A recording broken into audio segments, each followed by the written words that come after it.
Atenção, atenção, notícia urgente confirmada agora. Acabou de acontecer algo em Brasília que ninguém esperava. Você não imagina o que acabou de ser confirmado. Algo extremamente grave nos bastidores, uma tensão explosiva que já vinha sendo abafada há meses. Inclusive, eu comentei sobre isso em alguns vídeos. Acabou de transbordar, gente. Duas das figuras mais poderosas do país entraram em rota de colisão e as consequências podem ser devastadoras.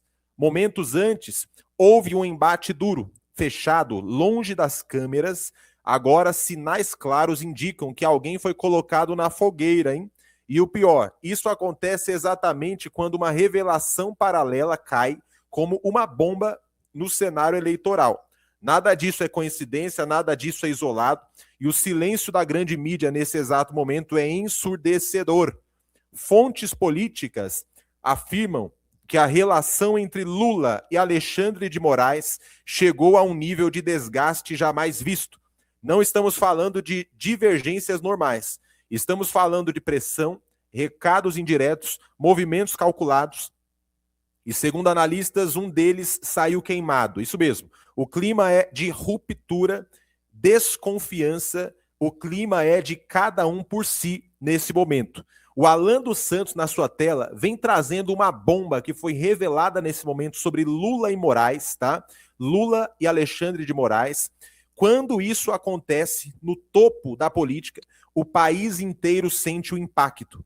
Mas isso é só o começo. Porque agora, literalmente agora, nesse minuto, uma informação começou a circular com força total nos bastidores políticos.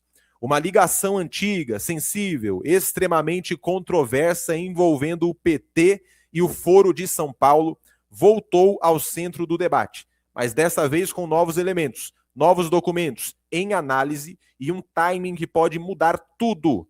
Analistas eleitorais estão em alerta máximo, estratégias estão sendo revistas às pressas, projeções internas indicam uma mudança inesperada. Não é teoria e nem especulação, é um movimento político real acontecendo agora, enquanto você assiste esse vídeo. E como se isso já não fosse o suficiente, surgiu uma nova informação envolvendo Jair Bolsonaro que não vem de dentro do Brasil, viu? Documentação estrangeira, algo fora do país acontecendo, papéis que estariam sendo avaliados em outro território. Aliados, nesse momento, confirmam adversários em silêncio. Preste muita atenção, porque essa é a parte que quase ninguém está conectando. Conflito interno, agora, envolvendo Lula e Moraes. Estão falando aí sobre o Moraes colocando Lula na fogueira por causa de um acordo, um plano maior. Você vai ver tudo aqui, tá? Tudo isso ao mesmo tempo. Tem algo grave sendo confirmado agora, cabeças rolando, cabeças caindo nesse momento. Você que está acompanhando aqui esse vídeo, já deixa o seu like, aquele like abençoado. É só clicar no botão de curtir aqui embaixo. E Deus também vai te abençoar, porque aqui o nosso canal tem compromisso com Deus, compromisso com o povo e compromisso com a verdade. Tá bom, gente? Vamos lá, olha só, o Alan dos Santos está na sua tela. O que vai ser revelado agora? Algo envolvendo Lula e Moraes, tá? O Bolsonaro foi citado, tem nova informação agora importante. Preste atenção aqui, vou soltar para vocês. Bem, já no meu bom dia, eu quero muito que você preste atenção no que eu tenho a dizer. Mas muito mesmo. Ó, foco aqui, preste muita atenção. O Trump já tem um controle total do Panamá. Ele já tem um controle, óbvio, do Alasca, que é um estado americano. Então o Trump não tem nada a se preocupar que venha do Pacífico. O Trump já está de olho na Groenlândia. Já controlou a situação na Venezuela. Ou está em desenvolvimento esse controle, mas esse controle já começou. Restam para Trump Colômbia, Brasil e Cuba. Por que o Trump precisa fazer isso? O Trump recebeu, obviamente, uma ordem muito clara de que, se ele vir a ser presidente dos Estados Unidos, ele precisaria parar o Putin, porque senão o Putin ia tomar toda a Europa. E a condição é, eu preciso primeiro fortalecer internamente os Estados Unidos, proteger ao redor dos Estados Unidos, que é a doutrina Monroe, que ganhou uma expansão maior em novembro do ano passado, nós noticiamos isso aqui. A segurança nacional dos Estados Unidos precisa expandir a proteção dela para além do Caribe. E você percebe claramente essa movimentação do Trump em relação à Groenlândia e abaixo dos Estados Unidos em relação a Cuba.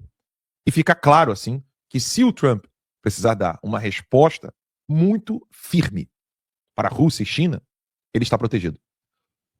Ataque aéreo, o Trump já tem, uma corrida espacial, um avanço muito maior do que os inimigos pensam que ele tem, ou que a própria imprensa pode noticiar.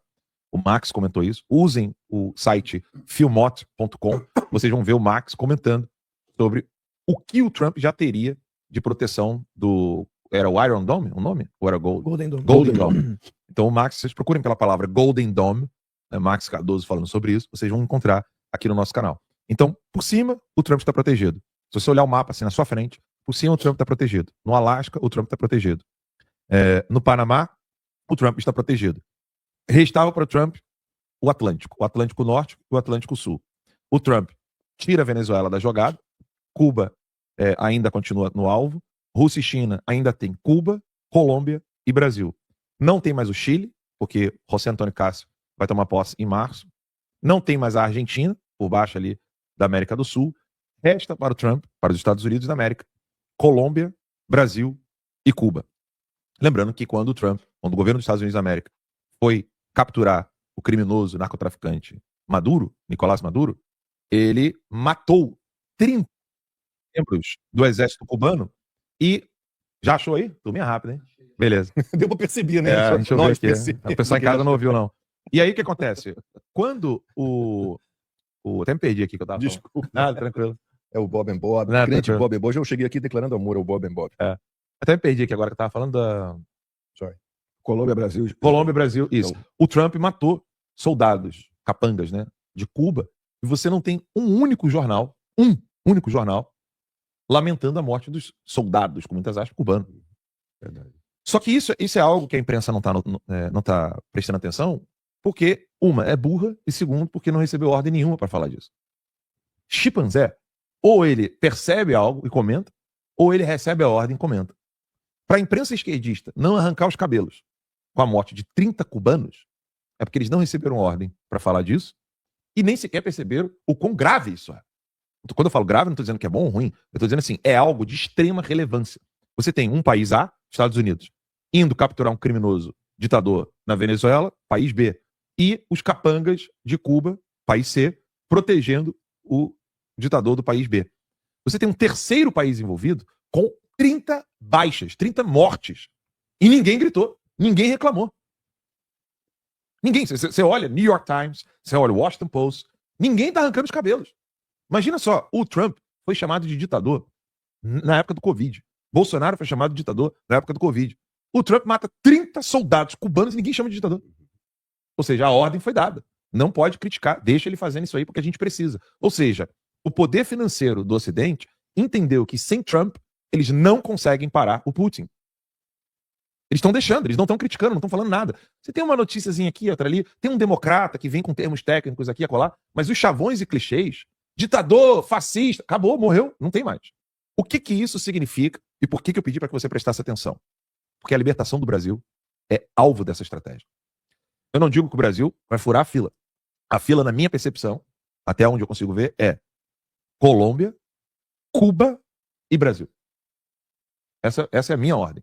Até onde eu consigo ver, até aqui, os fatos futuros vão mostrar mais detalhes, mas a ordem que eu consigo perceber é Colômbia, Cuba e Brasil. Nesse ano de 2026, por que isso é importante? Porque nós estamos em ano eleitoral. Na Colômbia também.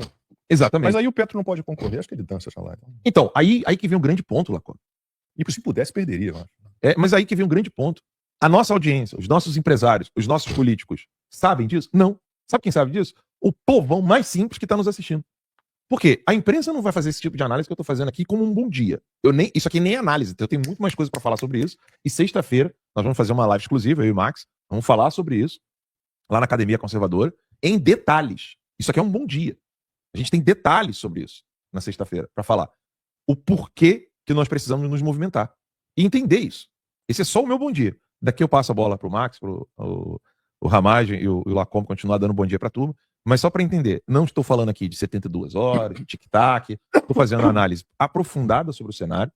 Groenlândia, Cuba, Colômbia, tudo isso é de interesse do brasileiro nesse exato momento. O povo brasileiro precisa entender o que está acontecendo. Porque todos nós já sabemos que não podemos contar com os políticos brasileiros. Magno Malta ficou sozinho, se não me engano, com Hélio Negão, Isalci, alguns outros políticos lá, que ainda não é político, né, mas vai se candidatar, o grande Sebastião Coelho, que fez uma carreata no domingo. Os políticos não querem saber de se meter em nada relacionado ao Bolsonaro. Que ele morra e eles só querem ser reeleitos. Só isso. E eu não estou fazendo aqui juízo de valor, tá? Eu não estou dizendo assim, canalhas. Não, isso aqui é juízo de fato. Eu quero que alguém me apresente algum dado que discorde desse fato. Para dizer, não, olha, isso aqui não é fato porque você faltou com essa informação. Eu quero que alguém me diga. Né? De novo, o juízo de fato isso aqui é uma caneca ou não. Né? Políticos não estavam na carreata que o Sebastião Coelho fez no domingo pelo Bolsonaro. Dá para contar em menos de uma palma de uma mão quais políticos estavam lá. Então isso é um fato. O Magno Malta, com Hélio Negão e outros, somam aí 2 ou 3 políticos que estavam na frente da superintendência da PF pedindo a Deus pelo presidente Bolsonaro. Isso é um fato. Os outros políticos estão passeando, curtindo a família, de muleta, em recesso, e o Magno Malta de muleta. Então, assim, isso é um fato. Não adianta brigar comigo, não adianta fazer corte disso aqui, mandar no grupo dos deputados, que eu sei que eles fazem isso, né? Ah lá, o Alan dos Santos acabando com vocês. Eu não estou instigando ninguém a nada. Eu só estou narrando fatos, e se alguém tiver fatos para apresentar, lá como vai ter todo o prazer do mundo de mandar o link para vocês vêm aqui e se defendam. Isso é uma obviedade. Então, a única preocupação que nós temos que ter agora não é com os políticos, é só com o Bolsonaro e as vítimas do 8 de janeiro, e a solução não virá do Brasil e dos nossos políticos. Desculpa ter prolongado. E, Ramais, digam que eu estou ficando louco. Fala aqui o que eu vou dizer que agora não tem sentido. E eu tenho essa liberdade, graças a Deus, de vocês não terem papas na língua, e vocês podem me corrigir aqui se eu estiver falando alguma loucura. Está evidente que internamente no Brasil há 2 forças se colidindo.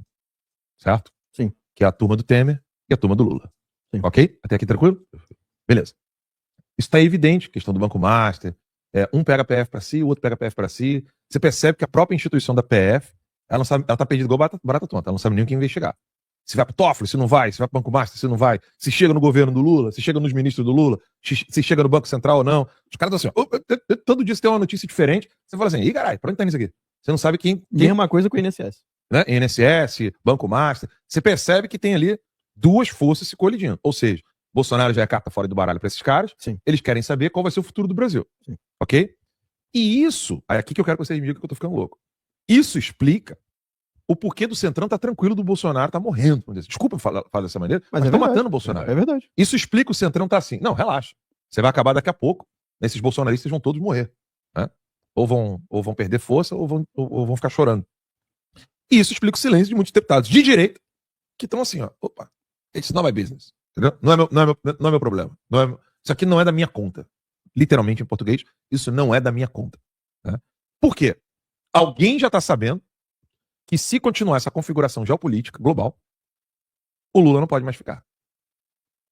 E aí, na minha cabeça está assim, Temer já se ligou nisso, Alexandre de Moraes é do grupo dele, já se ligou que se continuar, se o transatlântico, né, se esse cruzeiro do Lula continuar, ele vai colidir com os Estados Unidos. Tá?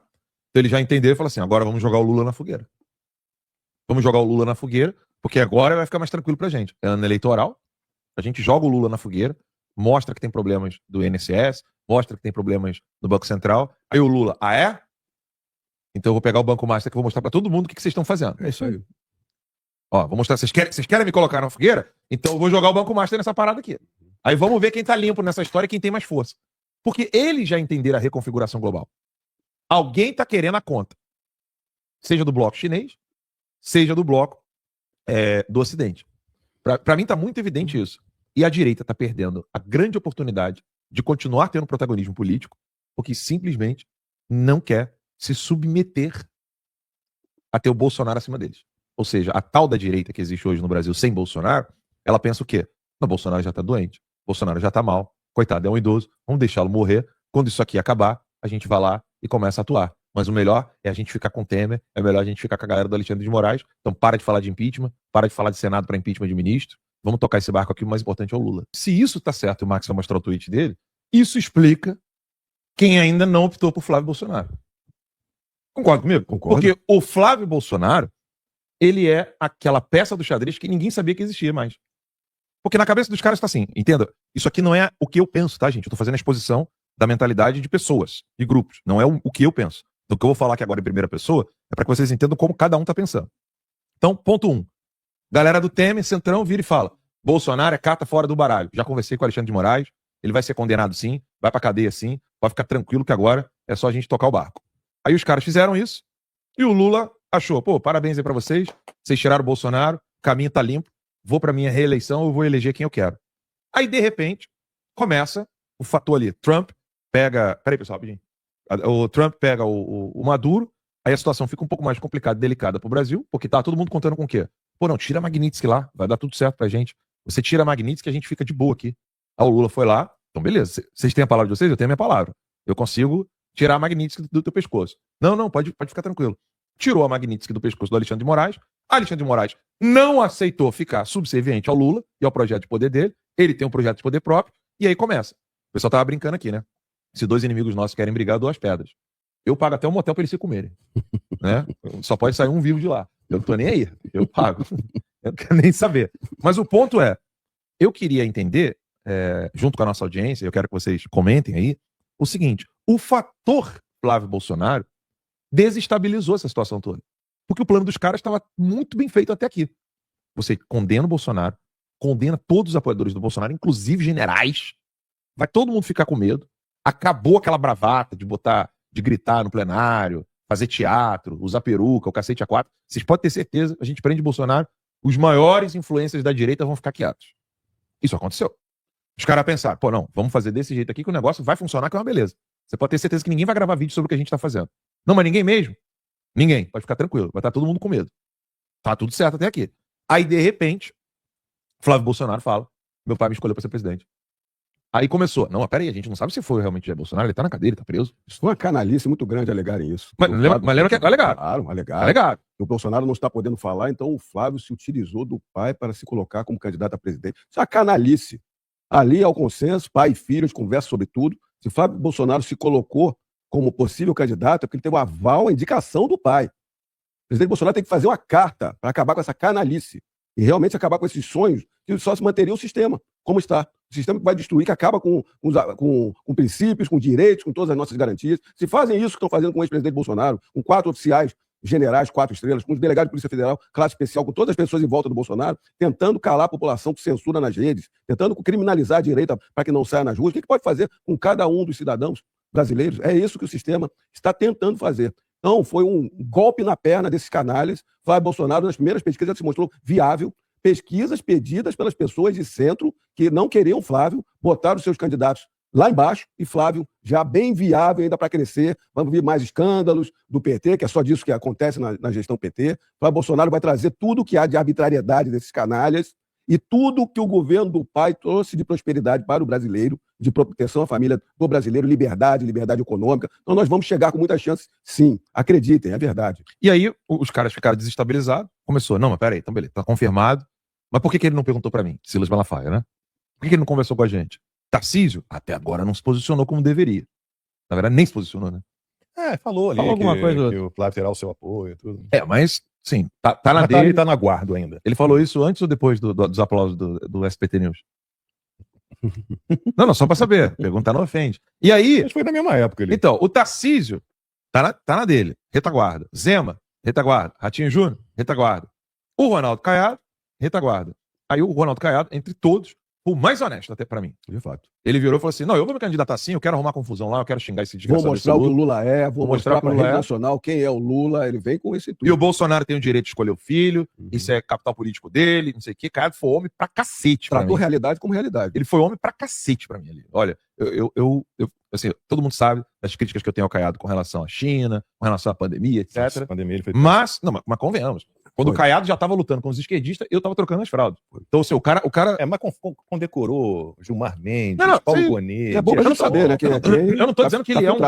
Tô dizendo que ele é um presidenciável, não. Tô dizendo o seguinte: ele foi homem, mostrou, falou: eu vou me candidatar. Ele sabe que ele não tem como ganhar como presidente. O que ele quer é outra coisa. Ele debateu com o Lula na década de 80.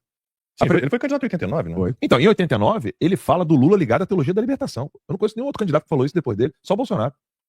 Mas nenhum, é sério, eu não conheço nenhum político, candidato à presidência, que falou: Lula, você é ligado à teologia da libertação. Você está destruindo a formação dos pastores e padres dentro da igreja. O Caiado falou isso em 89, tem vídeo.